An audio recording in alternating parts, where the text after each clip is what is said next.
Здравейте и добре дошли в businessapps.bg. В този урок ще ви покажа как да добавите бутон с списък с хора към вашето мобилно приложение. За да направите това е необходимо от контролния панел да изберете бутонът съдържание, ето тук, след което да натиснете таба общо съдържание и да навигирате докато не намерите бутончето хора. Ето го, кликвате върху него, след което то се добавя в централното работно поле, най-отдолу. И за да добавите съдържание, разбира се, както знаете, натискате бутона добавяне на съдържание.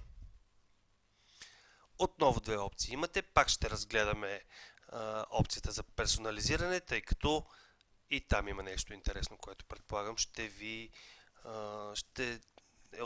от полза да научите.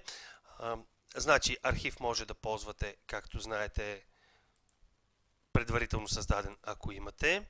Ако нямате предварително създаден архив, персонално може да го създадете, натискате бутона създаване, зарежда ви се прозорецът, натискате бутона добавяне на нов елемент, горе в дясно, след което ви се зарежда интерфейса за добавяне на нов елемент.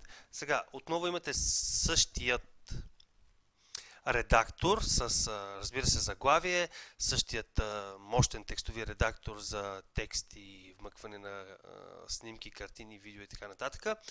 Имате възможност да добавите 3 снимки, които могат да бъдат като слайд-шоу.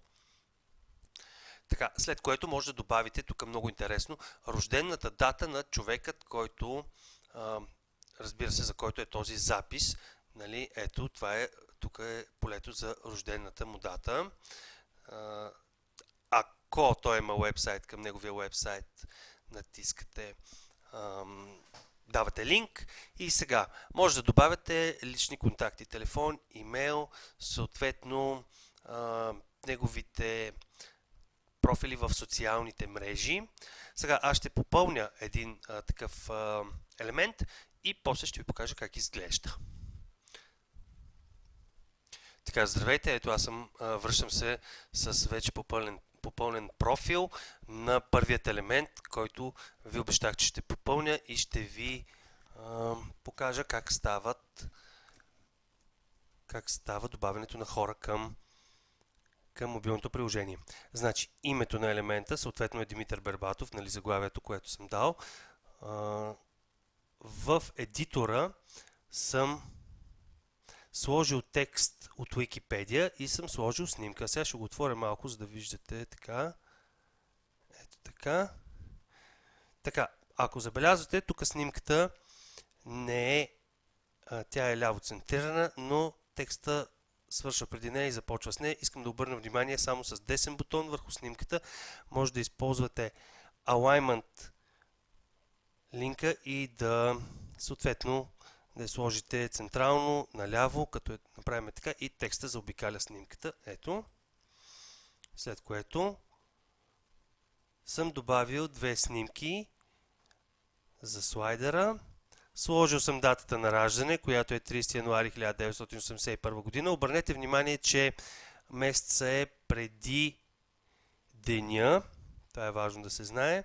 Сложил съм сайта на Фондация Димитър Бербатов. Не съм включил геолокализацията. Съответно, телефонен номер. Можете да добавите още няколко телефонни номера, ако желаете, след което да ги изтриете. Имейл, разбира се, LinkedIn аккаунт, Twitter аккаунт и Facebook аккаунт, след което натискам запазване на промените. Така, сега вече натискаме бутона Edit Feed Options, запаметяваме го.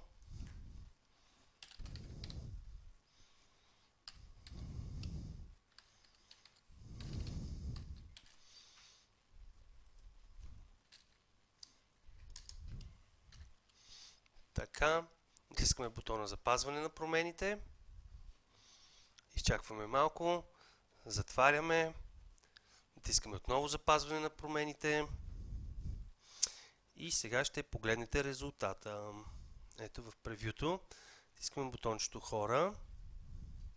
Се зарежда съответно първият елемент или единствения, след което като натиснем върху снимката или линка, се зарежда, ето слайдера отгоре, може да видите как се сменят картинките, съответно бутоните към Facebook, Twitter, LinkedIn и веб страницата на Фондация Димитър Бербатов.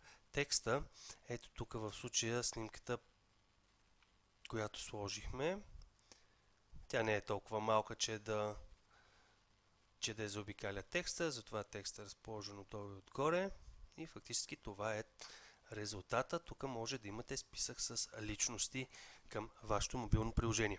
Това беше за този урок. Следващия път ще ви обясня как се добавя бутона места към мобилното ви приложение и какво всъщност къде всъщност е разликата с бутона карти. Защото бутоните места и карти доста си приличат. Благодаря ви, че бяхте с businessapps.bg. До скоро!